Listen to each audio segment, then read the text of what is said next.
وانهى عن المنكر واصبر على ما أصابك إن ذلك من عزم الأمور صدق الله العظيم. وقال الله تعالى في مقام آخر في مدح حبيبه مخبرا وآمرا إن الله وملائكته يصلون على النبي يا أيها الذين آمنوا صلوا عليه وسلموا تسليما. محمد صلی السلام پڑھے الصلاۃ والسلام علیک یا سیدی یا رسول اللہ وعلی آلک و صحابک یا سیدی یا حبیب اللہ. الصلاۃ والسلام علیک یا سیدی یا خاتم النبیین وعلی آلک و صحابک یا محبوب رب العالمین. اللہ تعالیٰ کی حمد و ثنا نبی کائنات فخر موجودات صلی اللہ علیہ وآلہ وسلم کی بارگاہ پاک میں ہدیہ صلاۃ و سلام عرض کرنے کے بعد قابل صد عزت و تکریم و تعظیم بزرگ و ساتھیوں، اللہ تعالیٰ کی لاریب کتاب قرآن مجید فرقان حمید میں سے آپ کے سامنے آیا مقدسہ تلاوت کرنے کا شرف حاصل ہوا ہے. التجا کرتا ہوں مالک کی بارگاہ میں، مالک ہمیں قرآن سننے کی، سنانے کی اور جو پیغام ملے عمل کی توفیق عطا فرمائے. حضرت محترم سورہ لقمان سے آپ کے سامنے آیا مقدسہ تلاوت کی ہے. پچھلے جمعے پر اس کا ترجمہ میں نے آپ کو گوش گزار کیا تھا اور انشاءاللہ تعالی اس آیت سے اور اگلی جو آیات ہے اس کے متعلقہ چند معروضات آپ کی گوش گزار کرنے کی سعادت حاصل کروں گا. اللہ تبارک و تعالیٰ نے قرآن پاک میں ارشاد فرمایا، تھوڑا سا پچھلا سبق یاد کرنے کے لیے. اللہ فرماتا ہے کہ حضرت سلیمان علیہ السلام، حضرت لقمان علیہ السلام اپنے بیٹے کو نصیحت اور وصیت کر رہے تھے تو فرماتے کیا ہیں، یا بنیا، اے میرے پیارے بیٹے، اقم الصلاۃ، نماز کو قائم کرتے رہنا، وامر بالمعروف، نیکی کا حکم دیتے رہنا، ونہی عن المنکر، اور برائی سے روکتے رہنا، واصبر علی ما اصابک، اور جو بھی تمہیں اس کام میں مشکل اور مصیبت اور تکلیف برداشت کرنا پڑے، درپیش آئے تو اس پر تم نے صبر کرنا ہے. ان ذلک من عزم الامور، اور یہ ہمت والے کاموں میں سے ہے. جو بندہ اس طرح زندگی گزارتا ہے کہ اچھائی کے راستے میں آنے والی رکاوٹوں، مشکلات کو برداشت کرتا ہے تو یہ ہمت والا کام ہوتا ہے. عزم کہتے ہیں، ایک ہوتا ہے ارادہ، ایک ہوتا ہے عزم. ارادہ یہ ہوتا ہے کہ کسی کام کے کرنے کی نیت کر لینا کہ یہ ہم نے کام کرنا ہے، اور جب بندہ اس کام کو جو ہے نا وہ ہر صورت میں کرنا چاہتا ہے اور پھر اس سے باز نہیں آتا تو پھر وہ ارادہ عزم بن جاتا ہے. عزم کے اندر پختگی آتی ہے، مضبوطی آ جاتی ہے. بندہ کہتا ہے کہ ہر صورت میں نے یہ کام کرنا ہی کرنا ہے، تو عربی میں اس کو عزم کہتے ہیں. اردو میں بھی یہ معروف لفظ ہے، اردو میں بھی بہت زیادہ استعمال ہوتا ہے. تو اللہ تعالیٰ نے فرمایا ان ذلک من عزم الامور، یہ ہمت والے اور مضبوطی والے کاموں میں سے ہے کہ بندہ اچھائی کے راستے میں آنے والی رکاوٹوں پر صبر کرے اور ڈٹا رہے. یہ آخری میری باتیں تھی پچھلے جمعے پر. میں نے گزارش کی تھی کہ اس آیت کے اندر اللہ تبارک و تعالیٰ کے پاک بندے حضرت لقمان علیہ السلام نے اپنے بیٹے کو بڑے محبت بھرے انداز میں مخاطب کرتے ہوئے فرمایا ہے، یا بنیا، اے میرے پیارے بیٹے، اقم الصلاۃ، نماز قائم کرنا. یہاں تعلق باللہ کی بات ہو رہی ہے. جو اللہ سے تعلق ہے اس کو بحال رکھنا ہے، کیونکہ اللہ کے ساتھ تعلق والی جو عبادات ہیں ان میں سے جو سب سے اہم عبادت ہے جو کسی صورت میں بھی اللہ تعالیٰ نے معاف نہیں فرمائی وہ ہے نماز. نماز کے حوالے سے ذکر کیا تھا میں نے. تو ایک تو نماز کا ذکر کیا جی اللہ سے تعلق، یعنی ایک تو اللہ سے تعلق مضبوط رکھنا ہے. دوسرا وامر بالمعروف ونہی عن المنکر، جو ہمارا لوگوں سے تعلق ہوگا، جس کو کہتے ہیں معاشرتی زندگی، لوگوں کے ساتھ مل جل کے رہنا.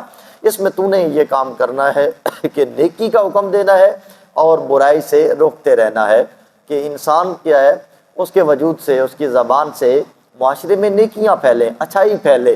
اور میں نے گزارش کی تھی آخری الفاظ میں کہ ہمیں دنیا میں ایسے بن کے رہنا ہے کہ ہماری طرف سے اگر کسی کو ملے تو اچھائی ملے، برائی ہماری طرف سے نہیں کسی کو ملنی چاہیے. یہ ایک بہترین جینے کا ڈھنگ ہے، ایک بہترین طریقہ ہے.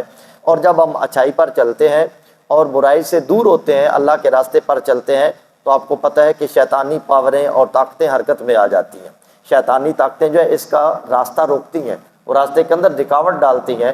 ایک طاقت تو شیطانی ایسی ہے کہ جو رمضان میں بھی بند نہیں ہوئی. شیطان تو بند ہے، وہ ہمارا نفس ہے، وہ ہمارے ساتھ ہے. یہ بھی ہمیں نا ورگلاتا رہتا ہے، یہ سستی پیدا کرتا رہتا ہے، یہ ہمیشہ ہمارے ساتھ جڑا ہوا ہے، یہ الگ نہیں ہوتا. اسی لیے رمضان کے اندر بھی برائیوں کا کام ہونا، برا ہونا، یا ہوس، لالچ، دنیا کی طلب، دوسروں کی خیر خواہی کوئی نہیں آپ نے دیکھا ہے. اور میں اشارتاً جو ہے اپنے لیے ہم یہ باتیں کرتے ہیں قرآن پاک کی روشنی میں کہ ہم بحیثیت مسلمان ایک اچھے انسان بن جائیں. تو دیکھا ہے کہ رمضان کے اندر جو ہے نا وہ جو چیزیں زیادہ استعمال والی ہیں ان کی قیمتیں آسمان کو چھو رہی ہیں۔ باصیت مسلمان، ہم مسلمان ہونے کے ناطے تو سہولیات پیدا کرنی چاہیے تھی نا، لیکن سہولیات کا تو، آسانیوں کا تو نام و نشان بھی نہیں ملتا، وہ آسمانوں کو چھو رہی ہیں، اور جو کام استعمال والی ہیں وہ بالکل ایسے جا رہی ہیں کہ بالکل اب ان کا ریٹ جو ہے نا وہ ڈاؤن ہو گیا ہے۔ جو ہی رمضان گزرنا ہے اور پھر سبزی وغیرہ یہ چیزیں زیادہ استعمال ہوں گی، فروٹ وغیرہ کم استعمال ہوگا رمضان کے بعد، تو پھر کیا ہوگا، ان کی قیمتیں ڈاؤن ہوں گی، سبزی کی بڑھ جائیں گی۔ تو یہ میرٹ ہے، دیکھ رہے ہیں باصیت مسلمان ہم کیسے جی رہے ہیں، مسلمان ہونے کے ناطے ہمارا زندگی گزارنے کا طریقہ کیا ہے۔ تو میں نے یہ گزارش کی تھی کہ ایک اللہ سے تعلق، دوسرا معاشرے میں کیا رہنا ہے، کیسے رہنا ہے۔ تو جب ہم یہ کام کرتے ہیں تو شیطان ہمارے راستے میں رکاوٹ بنتا ہے، نفس بھی شیطان ہے، اور شیطان کا بڑا کلوز تعلق ہے اس کے ساتھ، نفس کے ساتھ، ہمارے نفس کا۔ تو اور باقی بھی شیاطین ہیں جن کو رمضان میں اللہ تعالیٰ کے پاک محبوب نے فرمایا جکڑا جاتا ہے۔ تو ان سے جب ہم ٹکر لیتے ہیں تو ہمارا راستہ وہ روکتے ہیں، نماز سے بھی روکتے ہیں، اچھائی کو پھیلانے سے بھی روکتے ہیں، برائی کو پروموٹ کرتے ہیں، برائی کو بڑھانے کی طرف لے کے جاتے ہیں۔ تو جب یہ معاملہ بنتا ہے تو اللہ تعالیٰ نے پاک قرآن میں ارشاد فرمایا وَاصْبِرْ عَلَىٰ مَا أَصَابَكَ، اے میرے بندے جب تمہیں یہ مشکل آئے، یہ مصیبت آئے، پریشانی آئے کہ اچھائی کی طرف آپ قدم بڑھاتے ہیں تو برائی والی طاقتیں آپ کا راستہ روکتی ہیں، آپ اچھائی کی طرف بڑھتے ہیں، اچھائی کا حکم دیتے ہیں، برائی سے روکتے ہیں، تو جتنی بھی اللہ کے مخالف، اللہ کے رسول کے مخالف طاقتیں ہیں وہ راستہ روکتی ہیں۔ تو اللہ نے فرمایا فاصبر، تو نے صبر کر جانا ہے، علی ما اصابک، جو بھی تمہیں مشکل درپیش ہوگی، جو بھی تمہیں مصیبت جو ہے اس کا سامنا کرنا پڑے گا تو تم نے اس کو برداشت کرنا ہے۔ ان ذالک من عزم الامور، اور یہ بڑی ہمت والے کاموں میں سے ہے، بڑا اعلیٰ کام ہے۔ تو اس کے بعد اللہ تبارک و تعالیٰ نے جو ہے حضرت لقمان علیہ السلام کی زبان سے ہمیں سکھایا، وہ اپنے بیٹے کو نصیحت کر رہے ہیں۔ معاشرے کے اندر باصیت فرد، انفرادی طور پر دیکھیں نا، ایک فرد میں ہوں، ایک ملا ہے تو یہ سارے افراد ہیں الگ الگ، جو ہے نا انفرادی طور پر ایک شخصی طور پر ہم نے دیکھنا ہے کہ ہم نے معاشرے میں کیسے رہنا ہے۔ باصیت شخص یا فرد، حضرت لقمان علیہ السلام نے اپنے بیٹے کو آگے نصیحت کی کہ تم نے معاشرے میں کس انداز سے زندگی گزارنی ہے۔ فرمایا وَلَا تُصَعِّرْ خَدَّكَ لِلنَّاسِ، اپنی خد، یہ اپنی گالیں، ان کو مت جھکا جو ہے وہ للناس، لوگوں کے لیے اپنے جو تیری گالیں ہیں، تیرا چہرہ ہے، اس کو اس طرح جو ہے وہ لوگوں کے سامنے نہ پیش کر کہ تیرے اندر سے یا تیرے وجود سے تکبر کی بو آنا شروع ہو جائے، غرور جو ہے نا اس کا اظہار ہونا شروع ہو جائے۔ ایک جو ہے بندے کے وجود سے جو ہے وہ غرور کی بو آتی ہے، بندے اس کے ایکسپریشن جو ہوتے ہیں، اثرات ہوتے ہیں، ان سے محسوس کر لیتے ہیں کہ یہ تکبر کر رہا ہے، یہ بندہ غرور کر رہا ہے۔ تو ایسا تم نے نہیں کرنا۔ دوسرا کیا ہے، وَلَا تَمْشِ فِي الْأَرْضِ مَرَحًا، تو نے زمین پر اکڑ کے نہیں چلنا۔ یہ معاشرے میں رہنے کا اور جینے کا ایک ڈھنگ اور طریقہ ہے۔ باصیت انسان، ہم اشرف المخلوقات تو ہیں تو اللہ کے بندے، جب اللہ کے بندے ہیں تو بندگی ہمارے لائق ہے، ہم جو ہے وہ بندہ بن کر ہی جیے تو اس کا ہمیں فائدہ ہوتا ہے۔ اور پھر جو ہے اسی بندگی کے ناطے اللہ تبارک و تعالیٰ انسان کو رفعت اور عظمت عطا فرماتا ہے۔ بندہ خود عظمتیں جب تلاش کرتا ہے تکبر کے ذریعے، حسد کے ذریعے، غرور کے ذریعے، جاہ طلبی کے ذریعے، دولت طلبی کے ذریعے، دنیا طلبی کے ذریعے، تو اللہ تبارک و تعالیٰ کا وعدہ ان سے نہیں ہے، اللہ پھر ذلیل کر دیتا ہے۔ معاشرے کے اندر بندے کی اگر کوئی کسی ڈر اور خوف کی وجہ سے بندہ عزت کرے بھی نا، وہ عزت نہیں ہوتی ہے کہ بندہ اس کا ڈنڈے کا ڈر ہے، ٹھیک ہے جی، اور لوگ اس کے سامنے جی جی کر رہے ہیں، جی حضوری کر رہے ہیں، تو یہ جی جی نہیں ہوتی۔ اس کا دیکھنا ہوتا ہے کہ تنہائی کے اندر جب بندے الگ ہوتے ہیں، تنہا ہوتے ہیں، تو اس کی عدم موجودگی میں کن الفاظ سے اس کا ذکر کر رہے ہوتے ہیں۔ اگر اس کی عدم موجودگی میں اس کا اچھا ذکر کر رہے ہیں، لوگوں کو اچھے لفظوں سے یاد کر رہے ہیں، تو اس کا مطلب یہ ہوا کہ وہ اچھی زندگی گزار رہا ہے۔ اگر آپ کی عدم موجودگی میں لوگوں کے تاثرات آپ کے بارے میں ٹھیک نہیں ہے تو پھر یوں سمجھو کہ تمہارے جو اندر جو ہے نا وہ لوگوں کے اندر تمہاری کوئی عزت اور وقار موجود نہیں ہے۔ اس لیے ایک جو لوگ دنیا کی دولت کے ذریعے، حسد و تکبر کے ذریعے، بڑا پن کے ذریعے جو ہے وہ عزت حاصل کرنا چاہتے ہیں، تو حقیقت میں یہ عزت نہیں ہوتی ہے۔ عزت انسان کو بندگی کے اندر ملتی ہے۔ اور کئی بار رمضان کی مبارک جو معراج المبارک کا مہینہ آتا ہے تو کئی بار میں نے آپ کے سامنے گزارش کی ہے، دیکھیں رسول اکرم صلی اللہ علیہ وآلہ وسلم جب اپنے پروردگار کی بارگاہ پاک میں حاضر ہوئے تو وہاں اللہ تعالیٰ کی قربت نصیب ہوئی، تو قربت کے اعلیٰ مقام پر جو ہے نا ثم دنا فتدلى فكان قاب قوسين او ادنى، اس مقام پر فائز ہو کر جب اللہ تعالیٰ نے اپنے پاک محبوب صلی اللہ علیہ وسلم سے فرمایا بما اشرفک یا محمد، اے میرے پاک نبی مجھے بتاؤ کہ میرے اتنے قریب آ گئے ہو، آج تمہیں شرف کون سا عطا کروں؟ اب کیونکہ اللہ کی قربت تھی، اللہ کا بندہ بالکل اللہ کے قریب تھا، تو کیا ہے اللہ نے اپنے پاک محبوب سے پوچھا کہ تمہیں کون سا شرف عطا فرمانا ہے؟ تو اللہ تبارک و تعالیٰ کے پاک محبوب صلی اللہ علیہ وسلم نے بڑا اعلیٰ سوال جو ہے وہ جب گزارش کی اور دعا کی اور اپنے رب سے جو طلب کی، فرمایا کہ بنسبت الیک بنبو جو ہے ابو بالعبودیت، فرمایا کہ اے میرے مالک اتنی قربت میں آ کر میں یہ چاہتا ہوں کہ آپ جو ہے وہ مجھے اپنی عبودیت کی نسبت سے پکاریں، یعنی آپ اللہ میں بندہ، آپ خالق میں مخلوق، تو رب میں مربوب، تو پالنے والا میں پروردہ، میں جو ہے وہ پلنے والا، یعنی یہاں بھی اتنے اعلیٰ مقام پر بھی اللہ کے پاک محبوب صلی اللہ علیہ وسلم نے اظہار بندگی کو نہیں بھولا۔ یہ اللہ کے پاک نبی کی سیرت پاک محبوب کائنات صلی اللہ علیہ وسلم کا کردار ہمیں یہ درس دے رہا ہے، یہ ہمیں پیغام دے رہا ہے کہ لوگوں دیکھو کہ میں نے اس سٹیج پر جا کر بھی اپنی نسبت عبودیت کے کو جو اللہ کے ساتھ بحال رکھا، حالانکہ اس سے بڑی عظمت کیا ہے، اس سے بڑی رفت کیا ہے، اس سے بڑا مقام کیا ہے؟ تو بحیثیت نبی بھی دیکھا جائے نا، عام بندوں سے جب نسبت نبوت جڑتی ہے نا، اللہ تعالیٰ نے عالم ارواح میں ہی اللہ کے نبیوں کی روحوں کو کا انتخاب کر لیا تھا، تو نسبت نبوت اور نبی بن جانا یہ عام انسانیت ہے، بہت اعلیٰ مقام بن جاتا ہے، درجہ معصومیت پر اللہ کا نبی فائز ہو جاتا ہے، یہ بھی بڑا اعلیٰ مقام ہے، ساری مخلوق پیچھے رہ جاتی ہے، نبیوں رسولوں کا درجہ بہت اعلیٰ ہے، پھر رسولوں اور نبیوں میں امام الانبیاء صلی اللہ علیہ وسلم کا مقام و مرتبہ سب سے اعلیٰ ہے، یہ بھی بڑا اعلیٰ مقام ہے، تو وہاں رفتیں پھر عظمتیں، اللہ کی بارگاہ میں حاضری، قربت کی منازل یہ مل جانا یہ بہت اعلیٰ مقام ہے۔ اس مقام پر پہنچ کر بھی اللہ کے پاک محبوب نے عرض کیا جو ہے وہ اے میرے مالک مجھے آج اپنا بندہ کہہ کر پکار، کوئی ایسا اللہ عہدہ نہیں مانگا، فرمایا کہ اللہ عہدہ ہی ہے، صاف ظاہر ہے، یعنی جو ہماری نظروں میں جس کو ہم اللہ کہتے ہیں یہ عبودیت والا اللہ ہی ہوتا ہے، تو اللہ تعالیٰ کے پاک نبی نے، اور پھر سورہ اسراء کے اندر اس کا ذکر بھی یوں ہی آیا سبحان الذی اسریٰ بعبدہ، کہ پاک ہے وہ ذات جس نے اپنے عبد کو، اپنے بندہ خاص کو سیر کرائی۔ پھر قرآن کے سینے کے اندر بھی اللہ نے اسی لفظ عبد کو محفوظ فرما دیا اور اس عبد کے لفظ کے مقام و مرتبہ کو بیان فرما دیا کہ اس کے اندر کتنی لذت ہے کہ جب بندہ اپنی سجدی کو، اپنے سر کو جھکا کر، اپنی جبین کو سائی کر کے، اس کو جو ہے ناک اور پیشانی کو اللہ کی بارگاہ میں رکھ کر اپنے رب کا ذکر کرتا ہے، سبحان ربی الاعلیٰ کے نعرے لگاتا ہے، تو کدھر وہ ہوتا ہے، کس مقام پر ہوتا ہے؟ ہمیں تو سجدوں کی لذت ہی جو ہے وہ میسر نہیں ہے نا۔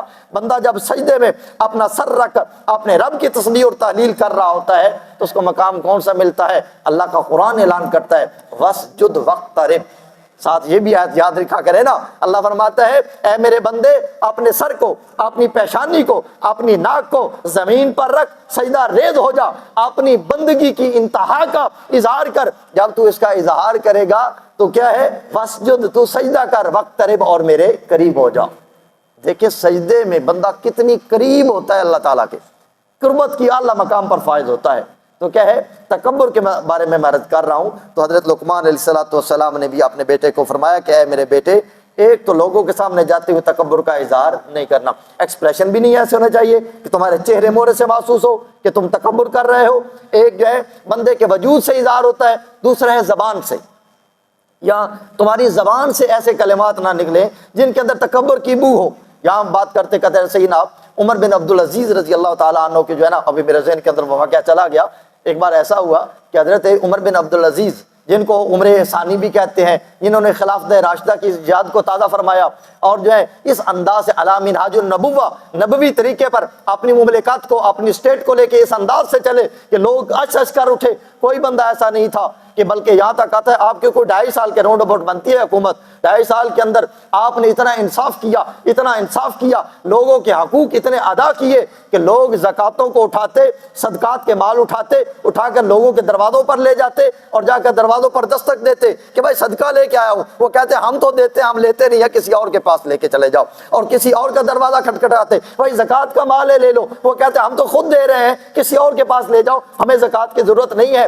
یعنی اتنا انصاف اب اس بندے نے، اللہ کے بندے نے 2.5 سال کے اندر، اور 2.5 سال پورے نہیں، ایسے کم مدت بنتی ہے، 2 سال 3 مہینے اور کچھ بنتی ہے، تو کیا ان دنوں کے اندر انہوں نے کیا کیا؟ اتنا انصاف کا بول بالا کیا، اللہ کے کلام کو لاگو کیا، نبی کے فرمان کو لاگو کیا، نبی کے نظام کو لاگو کیا، اس انداز سے پھیلایا کہ ہر بندہ زکوٰۃ دینے والا بن گیا تھا، کوئی لینے والا ملتا ہی نہیں تھا، بیت المال بھر گیا مال سے، اتنا مال اکٹھا ہوا، زکوٰۃ صدقات بیت المال کے اندر اکٹھے ہو چکے ہیں، اب لیتا کوئی نہیں ہے، سارے دے رہے ہیں، اتنا خزانہ بھر گیا۔ تو نبوی طریقے پر چلا جائے تو پھر لوگ جو ہے نا وہ دینے والے بن جاتے ہیں، لینے والے نہیں رہتے، پھر مال کی قلت نہیں بڑھتی، پھر جو ہے لوگوں کے جو ہے نا معاشی حالات خراب نہیں ہوتے، معاشی حالات بہترین ہوتے ہیں، پھر لوگ دینے والے بنتے ہیں۔ تو یہ چیز ہے۔ حضرت یہی عمر بن عبدالعزیز رضی اللہ تعالیٰ عنہ، آپ کے گھر میں نا کوئی مہمان آ گیا، تو مہمان آیا تو آپ بیٹھے ہوئے تھے، مل کے کھانا کھانے لگے، تو ایسا ہوا کوئی کیڑا مکوڑا یا چھپکلی یا کوئی گزری، تو دیے جلتے تھے، پہلے ہم نے بھی دیے دیکھے ہوئے ہیں، تھوڑے دیکھے، لالٹین دیا دیکھا ہے، اب بھی زیادہ درباروں پر مل جاتے ہیں، دربار جو انہوں نے وہاں جلا کے رکھے ہوتے ہیں، تو وہاں جو ہے دیے جلتے تھے، تو دیا کوئی کیڑا مکوڑا گزرا تو دیے کے ساتھ وہ ٹچ ہوا تو ایسے وہ گر پڑا، دیا یعنی خراب ہو گیا، الٹ گیا۔ تو مہمان بیٹھا ہوا تھا حضرت عمر بن عبدالعزیز، آپ نہ فوراً اٹھ کر اس دیے کو ٹھیک کیا، ٹھیک کر کے دوبارہ آ کر نہ بیٹھ گئے۔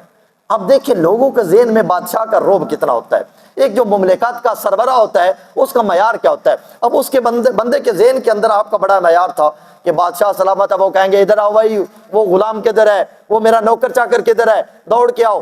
اب یہ چارپائی پڑی ہوئی ہے، ساتھ دیا پڑا ہوا ہے، کمرے کے اندر موجود ہے، تو کس آواز دینی ہے؟ جی ادھر آؤ جناب، وہ دیا ٹھیک کر جاؤ۔ یہ آج کل جو ہے نا وہ مملکت کا ایک معیار بنا ہوا ہے نا، کوئی بڑا بندہ بن جائے تو اس کو تکلیف ہوتی ہے ہاتھ ہلاتے ہوئے، یعنی جگ پاس پڑا ہوا ہے نا، پانی بھی پاس پڑا ہوا ہے، یہ بڑائی کا معیار، تکبر کا معیار بتا رہا ہوں جو قرآن پاک سورہ لقمان کے اندر ذکر فرما رہا ہے۔ اب کیا ہے، پانی پاس پڑا ہوا، جگ گلاس پاس پڑا ہوا ہے، تو بندے نے کیا کرنا ہے کہ اتنی اب اس کو جو ہے نا نکات بیچارے کو کمزوری، تکبر کی کمزوری، دنیا پرستی کی کمزوری، لالچ کی، ہوس کی، جور حسد کی، اور جو ایک جھوٹی دنیا کی جو ہے وہ کبریائی بنائی ہوئی ہے انہوں نے، اس کا اتنا جو ہے وہ نشہ چڑھا ہوا ہے کہ جگ پڑا ہوا ہے، پانی پڑا ہوا ہے، وہ اس کو الٹا کے گلاس میں نہیں ڈال سکتا، کیا بھائی ادھر آؤ پانی ڈال کے دو، بھائی پاس پڑا ہوا ہے نا، ایک بندہ جو ہے وہ دور سے چل کے آئے گا، وہ تمہیں پانی ڈال کے دے گا، تو اس بندے کے ذہن میں بھی یہی معیار بنا ہوا تھا بادشاہوں کا، حکمرانوں کا۔ اب اس نے جب دیکھا تو اس نے آپ سے سوال کر لیا، اس نے کہا حضور دیکھیں کہ میں آیا ہوں بطور مہمان، لیکن میں بادشاہ تو نہیں ہوں، مہمان آپ کا ضرور ہوں، تو مجھے حکم فرماتے تو میں دیا ٹھیک کر دیتا، یا جو ہے وہ خادم کو بلا لیتے وہ دیا ٹھیک کر دیتا۔ اب اس کے بندے کے اندر یہ سینس ہے، بندے کی سوچ ہے، بندے کا ذہن بنا ہوا ہے، یعنی ان کا ذہن یہ بنا ہوا تھا کہ بادشاہ ایسے ہی ہوتے ہیں۔ تو ذرا حالات حضرت سے بھی دیکھنا ہے کہ بادشاہ کیسے ہوتے ہیں، یہاں ہی رکے ہوئے ہیں یا تھوڑا آگے نکل گئے، میرا خیال ہے بہت آگے نکل گئے۔ تو اب کیا ہے، جب اس نے یہ بات کی کہ خادم کو بلا لیتے یا کیا ہے مجھے حکم دیتے تو میں ٹھیک کر دیتا، آپ نے اتنے پیارے الفاظ بولے، آپ نے فرمایا کہ دیکھو کہ جب میں یہاں سے اٹھ کر دیا ٹھیک کرنے گیا تو میرا نام تھا عمر بن عبدالعزیز، میں وہاں دیا ٹھیک کر کے واپس آیا، اپنی چارپائی پہ بیٹھ گیا، میرا نام ہے عمر بن عبدالعزیز۔ اس میں چینجنگ کون سی ہوئی ہے، تبدیلی کون سی آئی ہے، فرق کون سا پڑا ہے؟ کوئی فرق نہیں پڑا۔ اس لیے میرے اندر جب اللہ تبارک و تعالیٰ اپنی قربت کی منازت عطا کرتا ہے تو پھر بندے کے دل و دماغ سے یہ دنیا کی جھوٹی جاؤ جلال جو ہے وہ نکل جاتا ہے، ان کو نہیں پتا چلتا کہ دنیا داری کیا ہے۔ یہ بندہ جو ہے دنیا داری سے کیسے دور ہوا تھا، یہ پہلے میں آپ کو سنا چکا ہوں، کیا میں ریپیٹ نہیں کرنا چاہتا۔ اس نے اتنی شہزادوں کی طرح زندگی گزاری ہے، ایک بار جس گھوڑے پر سواری کرتے تھے نا دوبارہ نہیں سوار ہوتے تھے، ایک بار جو لباس پہن لیتے تھے دوبارہ نہیں پہنتے تھے، جو جوتا ایک بار پہن لیتے تھے دوبارہ نہیں پہنتے تھے۔ ان کی جو زوجہ تھی وہ بادشاہ کی بیٹی تھی، اور کیا ہے وہ سونے کے ساتھ لدی ہوئی تھی۔ جو ہی اللہ تبارک و تعالیٰ کی طرف سے ذمہ داری آئی، اب اللہ تعالیٰ نے اس بندے کو چنا ہوا تھا، جو ہی ذمہ داری پہنچی ہے تو پہلے دن خطبہ خلافت دینے سے پہلے جو بادشاہ پہلی تقریر کرتے ہیں نا کہ جناب صدر صاحب عوام سے میں بھی گفتگو ہوں گے، وزیر اعظم صاحب خطاب فرمائیں گے، جو آج بھی ہوتا ہے ٹی ویوں پر خطاب چل جاتے ہیں، تو وہاں بھی خطبہ خلافت ہوتا تھا۔ بادشاہت ملی ہے، امیر بندہ بنا ہے، خلیفہ بنا ہے، تو خطبہ خلافت سے پہلے وہ ممبر پر نہیں آئے، وہ اپنے گھر چلے گئے۔ وہاں گھر جا کر کیا کرتے ہیں، اپنی بیوی سے کہتے ہیں کہ دو کام ہے تیرے پاس، یا تو عمر بن عبدالعزیز رکھ لو یا پھر دنیا رکھ لو۔ دنیا میں تو لدی ہوئی ہے، سونا تیرے پاس، جواہرات تیرے پاس، ہر دنیا کی دولت، آسائش، ہر چیز تیرے پاس ہے۔ دو کام ہیں، یا جو ہے وہ عمر بن عبدالعزیز رکھنا ہے یا اب دنیا رکھنی ہے۔ اب وہ اللہ تعالیٰ نے جو ہے عمر بن عبدالعزیز کی صحبت کا اثر بھی اس کے اندر ڈالا ہوا تھا، اگرچہ بادشاہ کی بیٹی تھی۔ اب وہ کہتی ہے کہ آپ جو فیصلہ کرنا چاہیں کریں، میں تو آپ کے ساتھ ہی رہوں گی، مجھے دنیا کی ضرورت نہیں ہے، مجھے تو عمر بن عبدالعزیز چاہیے، نکاح تمہارے ساتھ ہوا ہے۔ تو آپ نے فرمایا اگر عمر بن عبدالعزیز چاہیے نا، ایک سوٹ اور ایک شوز کا جوڑا، اس کے علاوہ تیرے پاس سونا چاندی جو کچھ ہے نا وہ سارا بیت المال میں جمع کرا دے، سارا۔ اس کے بعد آپ نے جتنا کو آپ کے پاس بھی مال و دولت تھا سارا بیت المال میں جمع کرا دیا۔ جمع کرانے کے بعد اب وہ اللہ کا بندہ گیا ممبر کی طرف، جا کر خطبہ خلافت دیا، امارت کا، بادشاہی کا، اپنے امیر ہونے کا خطبہ دیا۔ فرمایا کہ لوگوں یاد رکھنا، جس نے کسی کا مال ہتھایا ہوا میں اتنا ٹائم دیتا ہوں، جس نے کسی کی جائیداد پہ قبضہ کیا ہوا ہے، کسی نے زمین پر قبضہ کیا ہوا ہے، کسی نے کسی کا حق کھایا ہوا ہے، فرمایا اتنی لمیٹیشن ہے، اتنا تمہارے پاس ٹائم ہے، اس ٹائم کے اندر تم نے ان کا مال واپس کرنا ہے، اگر نہ کیا پھر عمر بن عبدالعزیز تمہیں بتائے گا کہ تم لوگوں کا حق کس طرح کھاتے ہو۔ یہ پہلا بندے کا خطبہ تھا، اور چند دن بھی نہیں گزرے تھے جنہوں نے، وہ عمومی بادشاہوں نے، جنہوں نے بادشاہیاں جو ہے بادشاہ دوران بادشاہی لوگوں کے مال ہتھیائے ہوئے تھے، جائیدادوں پر قبضے کیے ہوئے تھے، جنہوں نے لوگوں کی زمینیں ہتھیائی ہوئی تھی، چند دنوں کے اندر سب نے واپس کر دی۔ جب بندہ ذمہ دار بن کر سٹیج پہ آ جاتا ہے نا، جب بندہ جو ہے نا اپنے فرض میں منصبی جو ہے اس کے تقاضے کو پورا کرنے کے لیے آتا ہے، تو پھر دنیا عوام بذات خود سیدھی ہو جاتی ہے۔ اللہ تبارک و تعالیٰ ان لوگوں کا دل بھی جو ہے پھر اس بندے کی طرف مائل کر دیتا ہے، کیونکہ دلوں کا کنٹرول اس وحدہ لا شریک کے ہاتھ میں ہے۔ پھر اللہ تبارک و تعالیٰ لوگوں کے دلوں کو موٹیویٹ کرتا ہے، مائل کرتا ہے، لوگ بذات خود اس کو سپورٹ کرنا شروع کر دیتے ہیں۔ ہم رونا روتے ہیں، کبھی عوام کی حکومت کے ساتھ نہیں بن رہی، کبھی حکومت کی عوام کے ساتھ نہیں بن رہی ہے، تو کیا ہے میرے بھائیو، دنیا طلبی سے نکل کر جب بندہ اللہ کی بندگی میں آ جاتا ہے تو اللہ کے رسول کا وعدہ ہے، اللہ کے پاک نبی صلی اللہ علیہ وسلم فرماتے ہیں من تواضع للہ رفعہ اللہ، جو اللہ کے لیے تواضع کرے گا اللہ تعالیٰ اس کو عظمت اور رفعت عطا فرما دے گا۔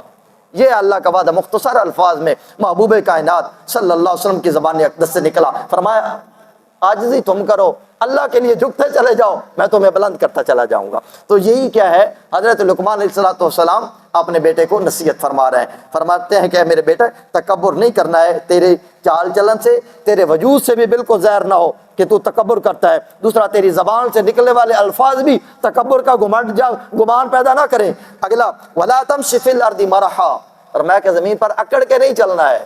پہلی تو بات تو ہم آپس میں بات کر لیتے ہیں، بھائی زمین پر اکڑ کے چلنے زمین کو بندہ دھنسا لیتا ہے، سوراخ کر لے گا، زمین کو پلٹ دے گا، آسمان کو ہاتھ لگا لے گا۔ یہ میں نے فطرتی بات کی ہے، کامن سینس والی۔ ایک جب بندہ اکڑ کے چلتا ہے، کیا آسمان کو کھینچ کے نیچے لے آئے گا، ستاروں کو ہاتھ لگا لے گا؟ کچھ بھی نہیں ہوگا۔ تو پھر فائدہ کیا ہوا اکڑ کے چلنے کا؟ کوئی فائدہ نہیں ہے۔ زمین دھنسا لے گا، زمین کا سینہ چاک کر دے گا، کچھ بھی نہیں۔ وہی بندہ 6.5 5.5 فٹ کا، اس کے آگے کچھ بھی نہیں وہ بن سکتا، نہ جو ہے وہ زمین آسمانوں کو ہاتھ لگا سکتا ہے، نہ زمین کے اندر کسی کو دھنسا سکتا ہے، نہ کوئی بگاڑ سکتا ہے اس کائنات کا۔ تو پھر کیا ہے، اکڑ کہاں کی جو ہے وہ، پھر تکبر کہاں کا؟ اس لیے اتنے جچے تلے الفاظ سے سیدنا لقمان علیہ السلام نے اپنے بیٹے کو نصیحت کی، فرمایا وَلَا تَمْشِ فِي الْأَرْضِ مَرَحًا، اے میرے بیٹے تم نے زمین پر اکڑ کر نہیں چلنا ہے۔ یہاں اکڑ اور غیرت اور خودی اور حمیت جو ہے نا، اس کا تھوڑا فرق بتا دوں میں آپ کو۔ حضرت عمر بن خطاب رضی اللہ تعالی عنہ، آپ کہیں سے گزرے تو ایک نا نوجوان لڑکا، نوجوان شباب کا عین جوانی، اپنے بھرپور شباب پر تھا، وہ گزرا تو ادھر ڈھلا ڈالا ایسے ایسے چل رہا ہے، ٹھیک ہے نا جی، سار جھکایا ہوا ہے۔ تو آپ نے فرمایا، یہ لفظ بازار نوٹ کر لیں، دیکھیں رسول اکرم جو کہ پروردہ نے، حضرت عمر بن خطاب نے فرمایا کیا؟ آپ فرماتے ہیں کہ بھائی سیدھا چلو، گردن اوپر اٹھاؤ اور ذرا پاؤں پر زور دے کے چلو۔ فرمایا کہ ہمارے دین کو کیوں ذلیل کرتے ہو؟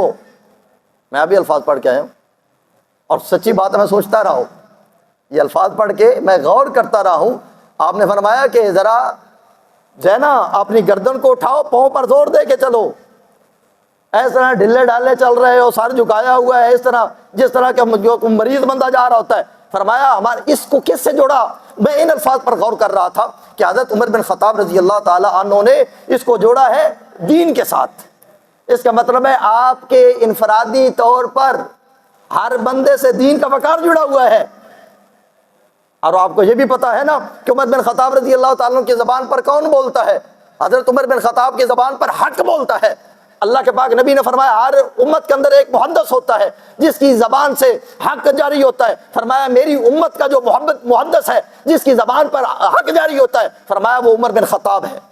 اس کی گارنٹی وارنٹی کس نے دی؟ حضرت اللہ کے پاک نبی صلی اللہ علیہ وسلم نے دی۔ فرمایا عمر جب بھی بولے گا وہ حق بولے گا، جب بھی اس کے زبان سے بات نکلے گی حق نکلے گی۔ تو یہ بات جو ہے وہ حضرت عمر بن خطاب نے کی ہے، اور ساتھ ہی جو ہے اللہ تبارک و تعالیٰ کے پاک نبی صلی اللہ علیہ وسلم کے خلیفہ حضرت عمر بن خطاب نے فرمایا کہ ہمارے دین کو جو ہے نا ذلیل مت کر، فرمایا اپنے پاؤں پہ زور دے کے چل، گردن اٹھا کے چل۔ اس کا مطلب یہ ہوا کہ غیرت اور تکبر میں تھوڑا فرق بھی ہے۔ غیرت اہمیت اور چیز ہے، تکبر اور چیز ہے۔ بندے ہمیں مسلمانوں کو دیکھ کر جو ہے نا یہ اتنے ہم لجاجت اور اتنی ذلالت ہو، بڑوں سے لے کر اوپر تک نیچے تک ہر بندہ اتنا جو ہے امت مسلمہ کے لیڈر سے لے کر امت نسوہ کا ایک خادم جو ہے وہاں تک ہر بندے کا معیار ہے، ہر بندے کا وقار ہے۔ اللہ کے پاک نبی صلی اللہ علیہ وآلہ وسلم کا جو ارشاد پاک ہے، جب وہ دیکھ میں نے آپ کو ہاں کئی بار سنایا ہے، آپ نے فرمایا کہ ایک بندہ ہے مومن جب دنیا سے اٹھتا ہے نا کلمہ پڑھنے والا، لا الہ الا اللہ محمد رسول اللہ کہنے والا، فرمایا کہ اس کے اٹھنے سے دین کے اندر ایک بنتا ہے سوراخ، ایک گیپ سپیس بن جاتی ہے۔ فرمایا اس بندے نے اس بھرا ہوا تھا، یعنی اس گیپ کو اس بندے نے فل کیا ہوا تھا، بھرا ہوا تھا، اب وہ سوراخ بن گیا اس کے دنیا کے جانے کی وجہ سے۔ قیامت تک کوئی اور آ کے وہ سوراخ نہیں بھر سکتا، اس بندے نہیں بھرا ہوا تھا۔ یعنی آپ ہر ایک نے دین کے اندر اسلام کے اندر رہتے ہوئے آپ نے ایک معیار رکھا ہوا ہے۔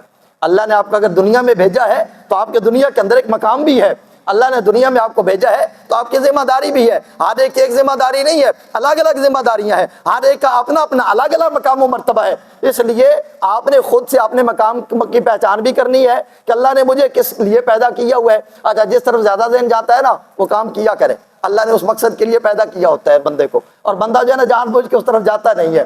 جس اچھائی کی طرف جس کے اندر بندے کی اہلیت شو ہو جائے نا، اب جائیں ادھر اسکول کے اندر یا یونیورسٹی یا کالج کے اندر تو والدین آپ بھی لے کے جاتے ہیں بچوں کو، وہاں جاتے ہیں جی بچے کو دیکھیں یہ کیا پڑھ سکتا ہے، اور مدرسے میں آ جائے تو ہم جیسے لوگوں سے پوچھتے ہیں دیکھیں جی حفظ کر سکتا ہے نہیں کر سکتا۔ اس کا مطلب یہ ہوا کہ بندہ ایک مقصد کے لیے پیدا کیا گیا ہے۔ اگر حفظ قرآن کے لیے پیدا کیا گیا ہے تو حفظ قرآن کر جائے گا، اگر دین پڑھنے کے لیے پیدا کیا گیا ہے تو دین پڑھ جائے گا، اگر دنیا کے کسی اور سپیس کو پر کرنے کے لیے وہ بنایا گیا ہے، جو ہے وہ اس نے انجینئر بننا ہے، اس نے ڈاکٹر بننا ہے، اس نے جو ہے وہ کوئی اور کام کرنا ہے، وہ پائلٹ بنے گا، جب وہ جو ہے وہ مجاہد بنے گا، اس نے کیا بننا ہے، اللہ نے اس کے اندر وہ کیپیسٹی اور طاقت اور سکل رکھ دی ہوئی ہے۔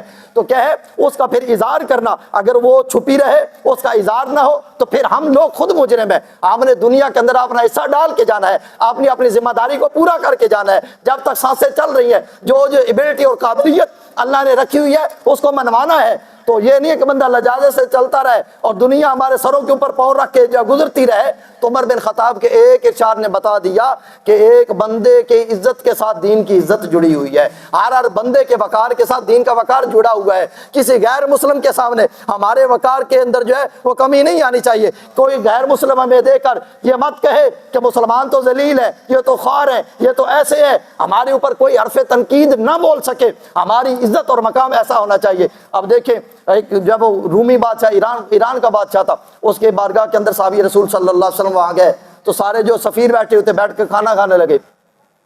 جب کھانا کھایا تو ان کے ہاتھ سے لقمہ گرا، انہوں نے لقمہ اٹھایا، اٹھا کر جھاڑا، انہوں نے کھا لیا۔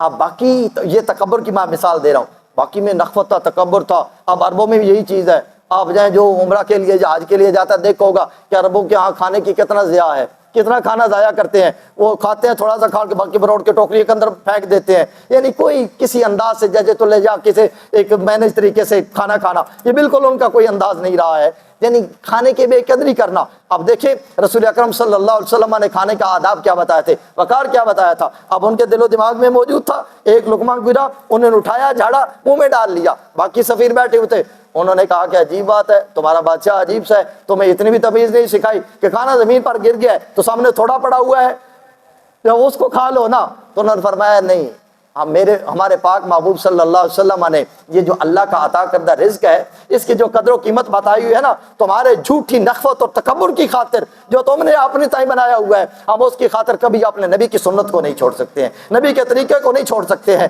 تو ایک یہ وقار دیکھیں۔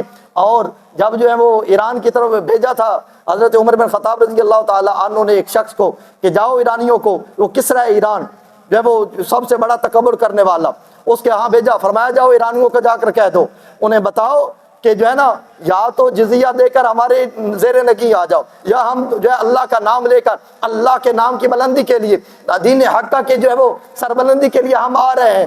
تو جب وہ بندہ گیا، وہ گدھے کے اوپر سوار تھا، اب گدھے کے اوپر انہوں نے کیا کیا، گدھے کے اوپر سوار ہے، اپنا گدھا چلاتے چلاتے سیدھا ان کے محل کے اندر کلین سے گزارتے گزارتے بادشاہ کا جو تختہ وہاں تک لے کے گئے۔ اب آپ اس کو کہیں گے تکبر ہے؟ نہیں، تکبر کو توڑنا ہے۔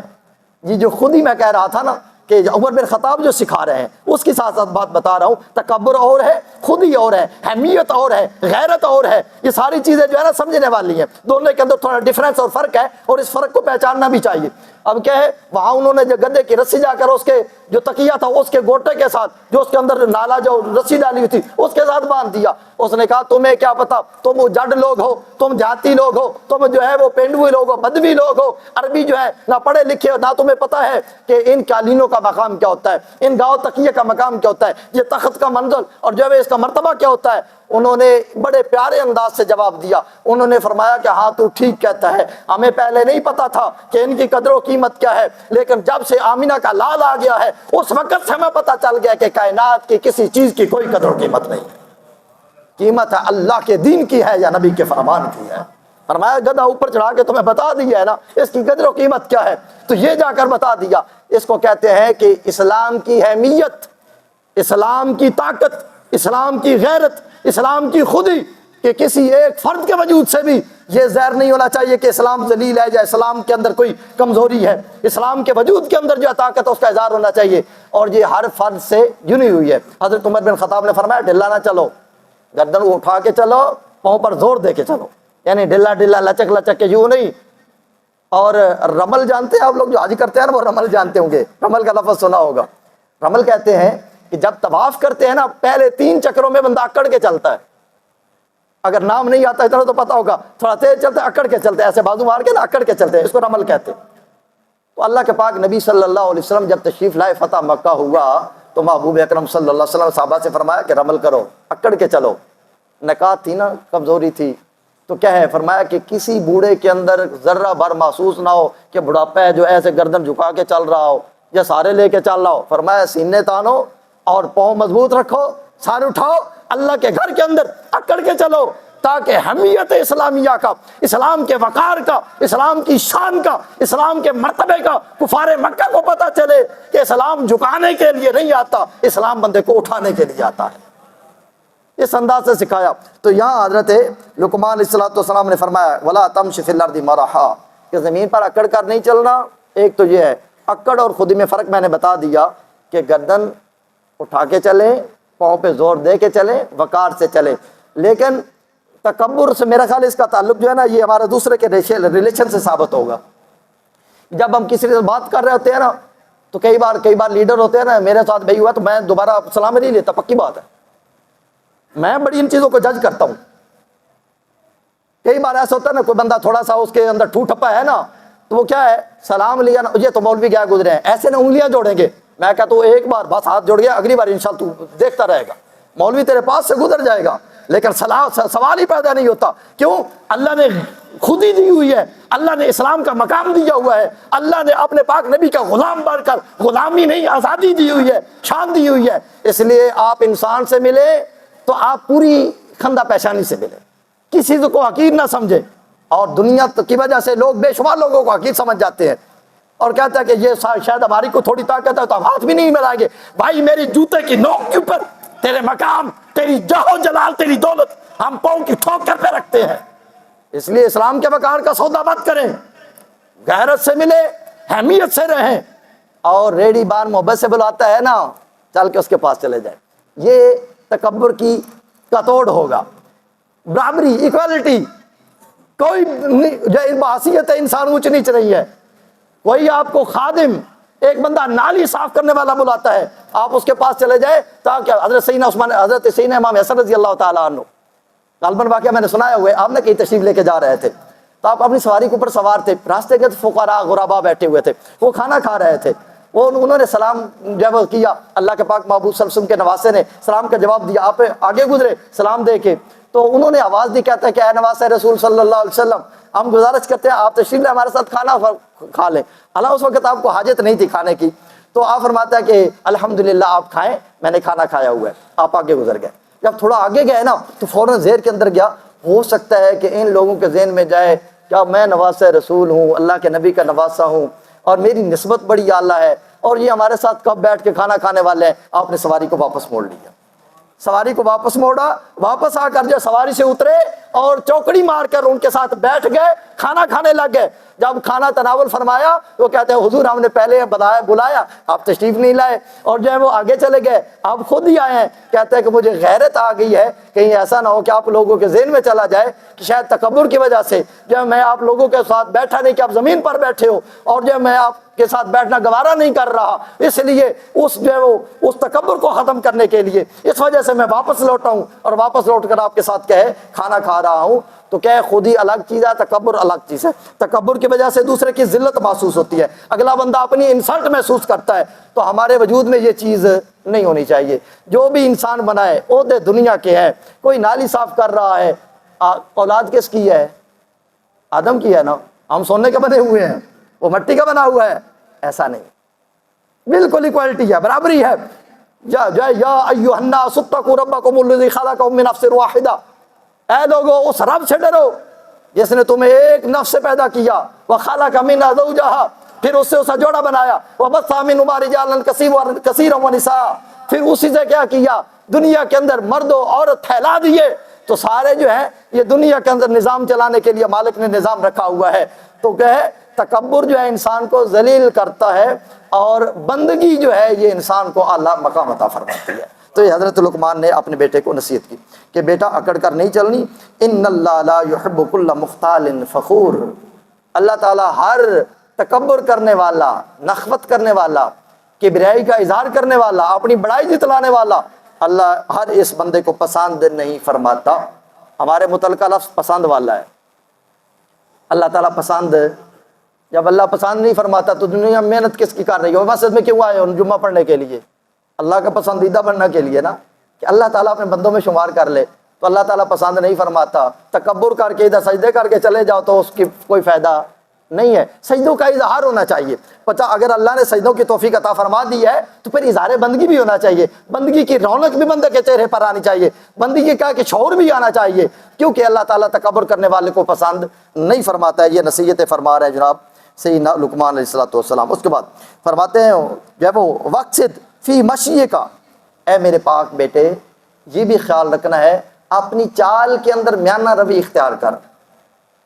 چال کے اندر یہ معاشرے میں جینے کا ڈھنگ سکھایا جا رہا ہے، اپنی چال میں میانہ روی اختیار کر۔ میانہ روی کیا ہے؟ درمیانی چال، نہ زیادہ دوڑنا ہے اور نہ سلو چلنا ہے۔ پہلے میں ذکر کر چکا، میٹھا میٹھا بندہ گرتا پھرتا جو ہے نا چل رہا ہے، ایسے بھی نہیں چلنا، زیادہ تیز بھی نہیں چلنا کہ بندے کو ہانپ رہا ہو اور چل رہا ہو، ایسے نہیں ہے۔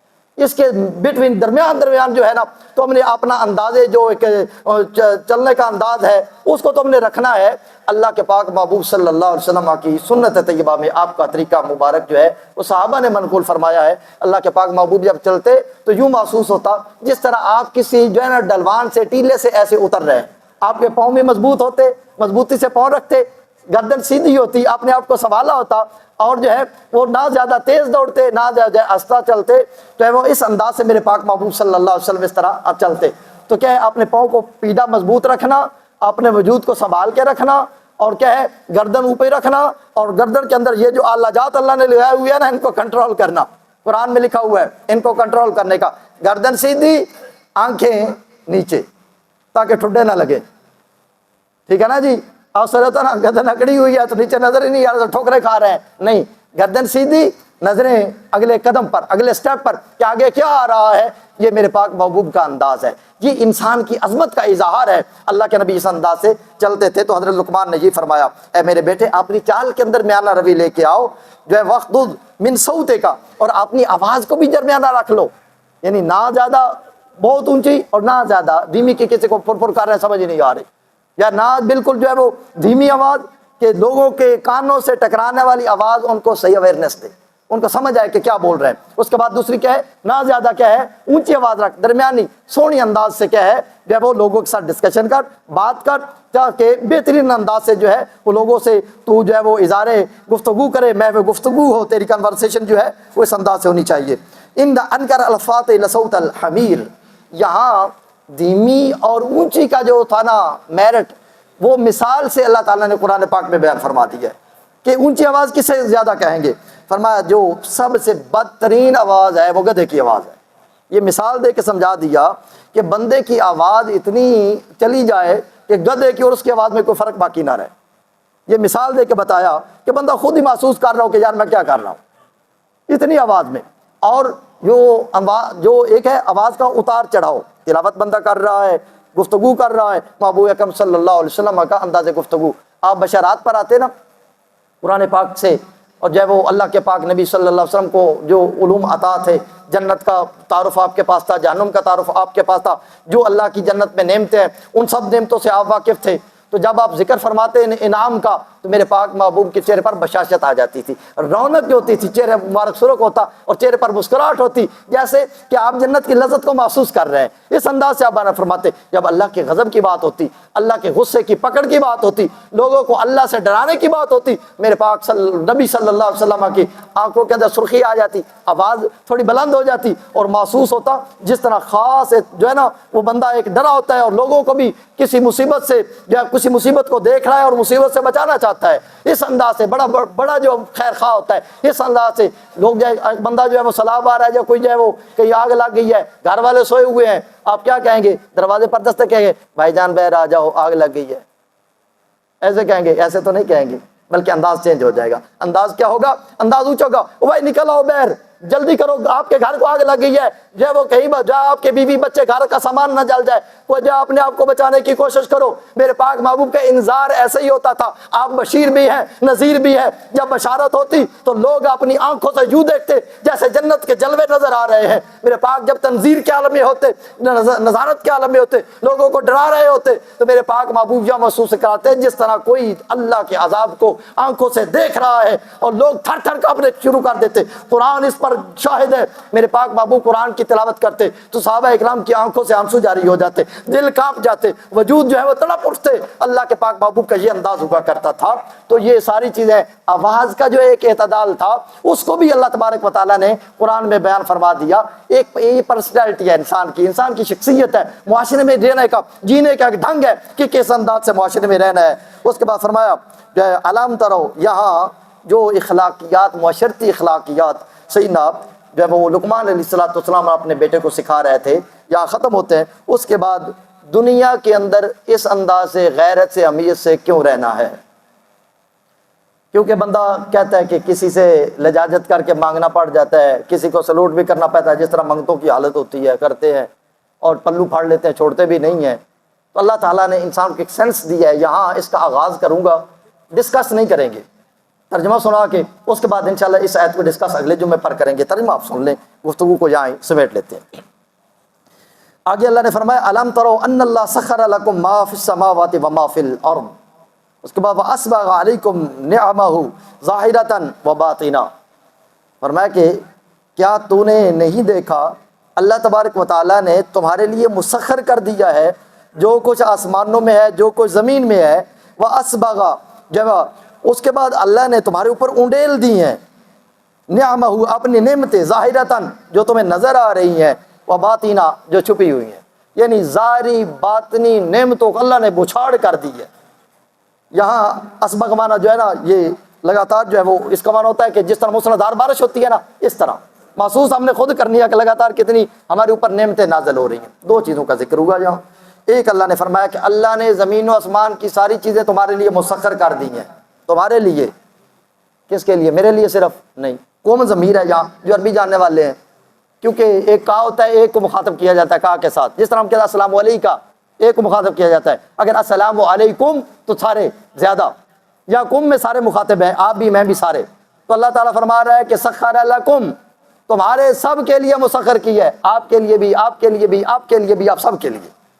آسمانوں کو بھی تمہارے کنٹرول میں دیا، زمین کو بھی تمہارے کنٹرول میں دیا، اب اس کو استعمال آپ نے خود کرنا ہے۔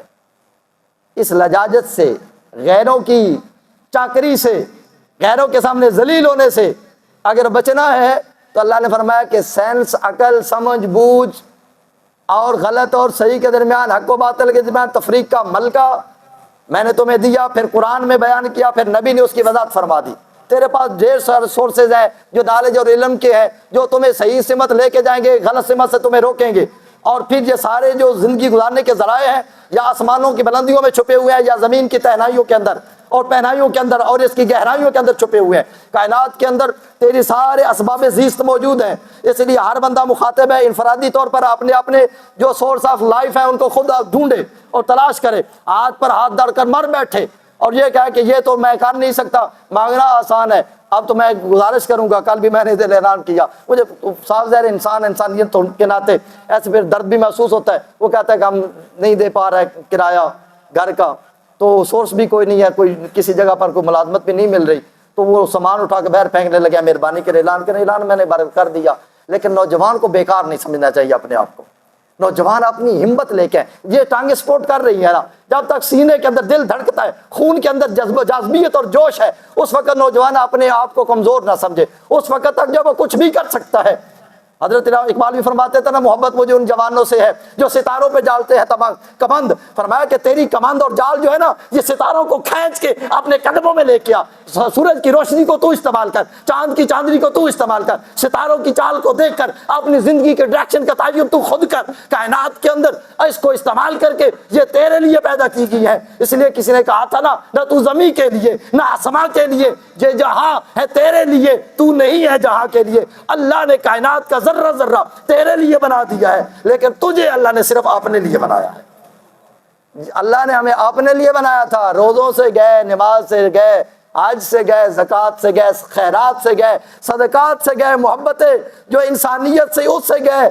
جو اللہ نے ڈیوٹی لگائی تھی وہ تو ہم نے دروازے ہی بند کر دیا۔ جو ڈیوٹی نہیں تھی، شب و روز دوڑتا ہے شب زمانہ، کھا کھا کے طلب کا تازیانہ۔ دنیا کی ہوس نے ایسے چابر مارا ہوا ہے، اس طرح چابک لگ رہا ہے پشت کے اندر، اور ہم نے دھما دھم دوڑ لگائی ہوئی ہے صبح سے لے کر شام تک، اور لوٹ کے کھا رہے ہیں۔ رمضان میں کہہ رہا تھا لوگوں کو، غصہ نہ کرے ہو، بے شک یہ کرنا تھا، کر لے، کوئی نہیں پریشانی، ایسے ہی کر رہے ہیں بھائی۔ اور رمضان میں مہنگی ہوگی چیزیں، رمضان میں لوگوں نے چیزیں لینی ہوتی ہے، تو مسلمان کی مملکت اسلامی جمہوریہ پاکستان، لوگوں کو کھجور کی اور فروٹ کی ہر ایک بندہ ذوق ہوتا ہے کہ اللہ کی بندگی کیا، چلو اچھا انداز سے محبت سے روزہ افطار کریں گے، اور قیمتیں آسمان کو چھو رہی ہیں۔